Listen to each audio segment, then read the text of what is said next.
Endeavor using some shocking tactics to secure The Rock for WrestleMania 41, the best and worst of WWE Raw. AJ Styles provides a concerning update on his injury.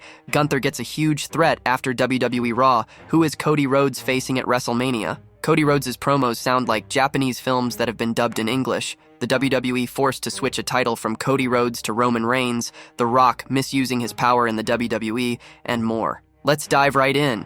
The best and worst of WWE Raw. The latest episode of WWE Raw was taped after last week's show. Instead of the normal 3-hour show, those in attendance were treated to a pair of 2-hour offerings back-to-back. Last week's show featured a World Heavyweight Championship match between Gunther and Sami Zayn. Xavier Woods also challenged Jey Uso for the Intercontinental Championship. This week's episode featured another defense for WWE Women's Tag Team Champions Bianca Belair and Jade Cargill, as well as a surprise main event tag team contest. What worked and what didn't this week? Here's the best and worst of WWE Raw. Number 1.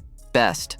The War Raiders are back. After a few weeks of cryptic teases, Eric and Ivar of the War Raiders, formerly known as the Viking Raiders, made a return to Raw. Both stars missed significant time due to injuries. Eric underwent neck surgery, while Ivar suffered an unfortunate leg injury over the spring. The former Raw Tag Team Champions returned to defeat the Alpha Academy in their first match in over a year. The crowd response was tepid at best, probably due to the nature of sitting through 4 straight hours of tapings. Whatever fans may have felt, it was great to see both men back from what could have been career-ending injuries. The tag team division has been on the back burner ever since Finn Balor and JD McDonough won the World Tag Team Championship. Number 2. Worst. A bad trend continues for the women's tag team division. One big problem bookers have had with the women's tag team division has been constantly going to finishes with outside interference. It's how Jade Cargill and Bianca Belair lost the titles in the first place, protecting them in defeat. The same happened in matches with the Unholy Union. The booking needs to be more creative to come up with different finishes.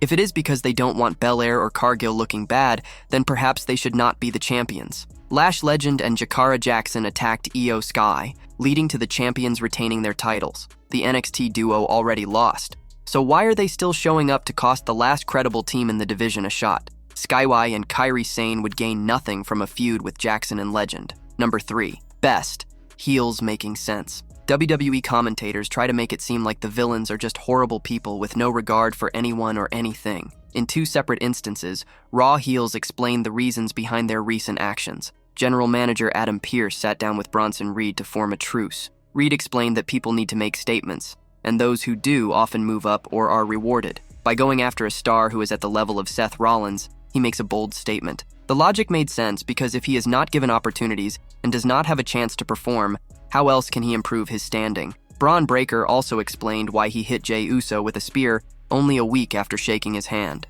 He mentioned that after he showed Jey respect, the latter did not reciprocate. The Yeet Master also gave the first title shot to Xavier Woods and not to the 26-year-old star. Villainous actions are usually grounded in logic rather than someone just wanting everything to burn.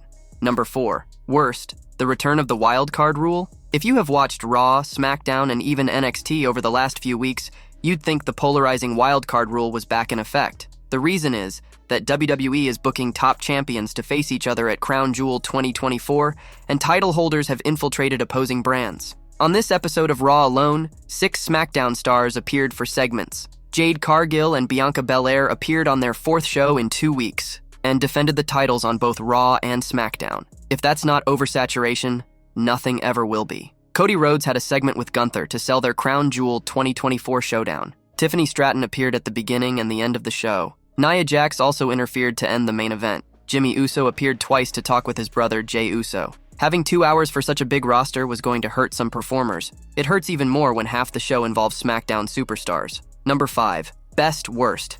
Jimmy Uso travels to Raw. Piggybacking on the overuse of SmackDown superstars was Jimmy Uso. It was nice to see him try to talk with his brother Jey Uso in an obvious attempt to recruit him for help. It is necessary for Survivor Series, War Games 2024, but that premium live event will take place in late November. Fans who have loved everything with the Bloodline probably did not have a problem with Jimmy showing up in 2 backstage segments. The problem, again, was that it took time away from actual Raw performers. Dragon Lee had a pre-taped vignette because he is used so inconsistently that bookers must constantly reintroduce him. American Alpha had a vignette to show they think they are still in high school. Finn Balor and JD McDonough have not done much in terms of defending their titles. Only 5 of the 9 women who competed were members of RAW. Having certain names show up can both help and hurt in different ways. AJ Styles provides a concerning update on his injury. AJ Styles has provided a worrying update regarding his injury. A couple of weeks ago, he returned to WWE television for the first time in months. Upon his return to the Blue brand, Styles was confronted by Carmelo Hayes. This led to a singles match between the two superstars, with Hayes demanding a shot at LA Knight's United States Championship if he had walked out with the win. Unfortunately for Styles, he suffered an ankle injury during the match's closing stages. On Twitter/X, he provided an update on his injury in a series of tweets. "It's called a Lisfranc injury. Look it up, it sucks. I thought when I took off my boot, I would have a bone sticking out of my foot," wrote Styles. Styles further described his situation with a one-word comment, claiming he was cooked. AJ Styles and the OC parted ways after the Phenomenal One turned heel and refused Carl Anderson and Luke Gallows' help. Speaking on the Keepin' It 100 official podcast, Conan questioned WWE's booking of Styles and the OC. He stated, "I haven't heard anything on them. I would have to ask," Conan said, regarding the status of AJ Styles and the Good Brothers. "It's weird because they made a big deal out of them, and then they never really used them, and then they separated, then they brought them back together, then they didn't use them again." Anderson and Gallows have been competing on WWE NXT. Meanwhile, Michin Mia Yim is still signed to SmackDown, the same as Styles. Anderson recently teased a potential reunion of the OC. However, with Styles sidelined with an injury, it remains to be seen what the future holds for the Phenomenal One. Gunther gets a huge threat after WWE Raw. Gunther may be the World Heavyweight Champion and is about to face Cody Rhodes at Crown Jewel, but he may have to keep looking over his shoulder as there's already another threat on the horizon. The star has a new challenger ready. The Ring General recently put his demons behind him by defeating Sami Zayn, breaking the idea that since the star had defeated him for the Intercontinental title, it would be a curse that followed the champion. Now, he is heading into Crown Jewel looking to become the first ever men's Crown Jewel champion by defeating Cody Rhodes. Before he can do that, though, he has a big challenge to face in the form of Damian Priest. Damian Priest may have lost the World Heavyweight title, but that only happened after Finn Balor turned on him during the match, and the distraction allowed Gunther to win the contest. Now, though, with Balor no longer bothering him, Priest is ready to go back for his World Heavyweight title. The star has his work cut out for him, given Gunther's record overall, as well as the fact that the Ring General is determined to retain his title. After Raw, though, Priest posted a gif of himself holding the World Heavyweight title, making it clear that he was going after Gunther next. With that being the case, it remains to be seen how the champion responds.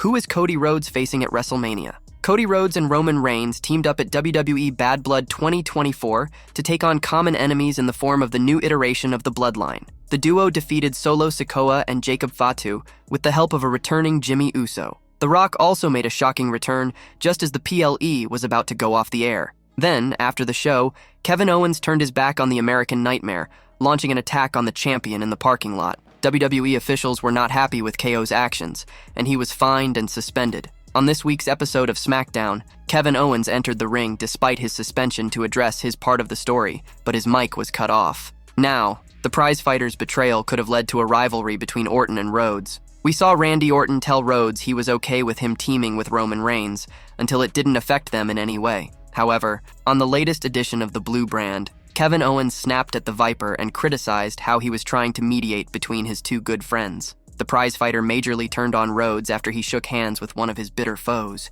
And now that Cody's alliance has affected Orton and Owens' bond, the Viper may have a problem with the American Nightmare. Some eagle-eyed fans have noticed the Legend Killer eyeing the undisputed WWE Championship of his former stablemate. The legendary former WWE Champion even ignited a misunderstanding between KO and Rhodes before Bad Blood, when he did not inform Owens that Cody would come out to help them if the rest of the Bloodline interfered in their tag team match against Solo Sikoa and Jacob Fatu. All hints seemingly point out that after the American Nightmare finishes his business with the Bloodline and Kevin Owens, the Apex Predator could show his true colors, and the match between former faction mates can be booked at WrestleMania 41. Fans have been pushing the narrative of a dream match since Rhodes came back to the Stamford-based promotion. We are heading in the right direction, and seeds have been planted for this storyline in the near future.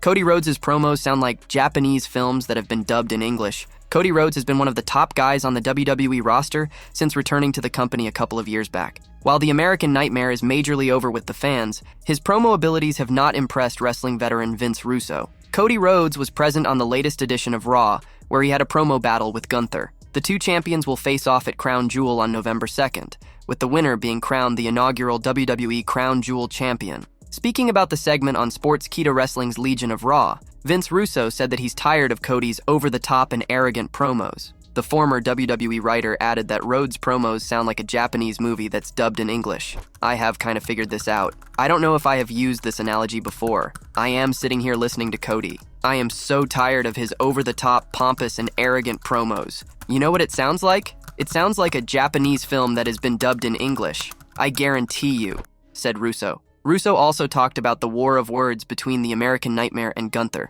A promo that went nowhere. A promo that finished flat. I hate flat promos. As a writer, when you are writing these things out, you know it. Cody Rhodes is currently a marked man in WWE. Besides the ring general, the American Nightmare will also have to keep a close eye on Kevin Owens, who turned on him at Bad Blood. The WWE forced to switch a title from Cody Rhodes to Roman Reigns. Bad Blood was a special show as fans witnessed Cody Rhodes and Roman Reigns in the same corner. During Sportskeeda Wrestling's Legion of Raw, Vince Russo stated that if fans get behind Roman Reigns, WWE might consider booking a title change. While Reigns continues to be conflicted about his allies, Cody Rhodes is scheduled to take on Gunther at Crown Jewel. The American Nightmare was on Raw to build the match. However, his bigger storyline involving Kevin Owens, Randy Orton, The Bloodline, and of course Roman Reigns is actually happening on SmackDown. For now, Cody and Roman are dealing with different problems, but there is always a chance they will cross paths again, as Rhodes is still the undisputed WWE champion. If they do have another match for the title, Vince Russo noted that WWE could be forced to put the belt back on the original tribal chief, given his recent character change. He might still be showing heel tendencies, but fans are seemingly loving Roman Reigns turning babyface, and Russo believed the Samoan might get cheered over Cody Rhodes. Russo briefly explained, "Well, again, if it does come down to Cody and Roman and they start doing an angle and people are more with Roman than Cody, that's why they are going to make the switch. Rhodes has been the champion since WrestleMania 40 and could win the Crown Jewel title if he defeats Gunther at the next Saudi Arabian PLE. Paul Heyman on Jimmy Uso telling Roman Reigns they need help. WWE veteran Paul Heyman has now reacted to the events of last week's edition of SmackDown. On the show, Jimmy Uso told Roman Reigns that the duo needed help in their quest to put down the Bloodline. Roman Reigns lost the undisputed WWE title to Cody Rhodes at WrestleMania 40. He then went on a hiatus, and Solo Sikoa took over the Bloodline in his absence. Under his leadership, the group underwent massive changes. He kicked out Heyman and Jimmy Uso, and brought in Tama Tonga, Tonga Loa, and Jacob Fatu. Reigns is now back and wants nothing but to destroy the Bloodline. On last week's episode of WWE SmackDown, Solo's Bloodline attacked Reigns and Jimmy Uso and left them lying in the ring as the show went off the air. Jimmy was seen telling the OTC that they needed help. Now, Paul Heyman has finally reacted to the events of SmackDown on X. Jimmy Uso returns to WWE SmackDown, tells Roman Reigns, "We need help." The Rock misusing his power in the WWE. The Rock stunned the world with his much-awaited return to WWE at Bad Blood 2024 after several months of absence. The Final Boss's comeback has opened up new and more exciting doors for the Bloodline saga. The Final Boss did not utter a word after his return at the PLE. He stood on the entrance ramp and set his eyes on Roman Reigns, Cody Rhodes, and Jimmy Uso. Before leaving, the Great One counted to 3 on his fingers and made a slit-throat gesture. With his gesture, Rocky made it clear he was back for a purpose, but he may misuse his power to suspend a Bloodline member. Many believe The Rock is the real mastermind behind the Bloodline 2.0. The heel faction lost momentum after Solo Sikoa took over as tribal chief. While the 31-year-old has added powerful members to the stable, he often gets overpowered by Cody Rhodes and Roman Reigns. The Street Champion lost a title match against the American Nightmare in a steel cage on SmackDown's return to the USA Network last month. Solo was also pinned at Bad Blood by the OTC,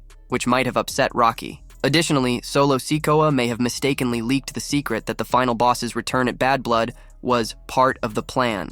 These series of blunders might enrage The Rock, who could misuse his power as a TKO board member and suspend Sikoa not only from the position of tribal chief, but also from WWE and crown himself, or, in his absence, Jacob Fatu, the tribal chief of the family. The Rock's comeback in the saga could lead to the Final Boss versus the original tribal chief at WrestleMania 41 in Las Vegas, which was originally planned for this year's show. A report suggested that despite his shocking return at the Atlanta event, the Final Boss won't work WrestleMania 41 as his calendar is already too heavy. However, The Rock later responded to a fan comment about the rumors of him not competing at next year's Show of Shows. The final boss quickly denied the rumors, suggesting he would be present at the Showcase of Immortals. Endeavor using some shocking tactics to secure The Rock for WrestleMania 41. Former WWE head writer Vince Russo recently spoke about The Rock's status for WrestleMania 41. The 52-year-old star is a box office attraction for the Stamford-based company. The final boss made headlines when he made a surprise appearance at Bad Blood 2024.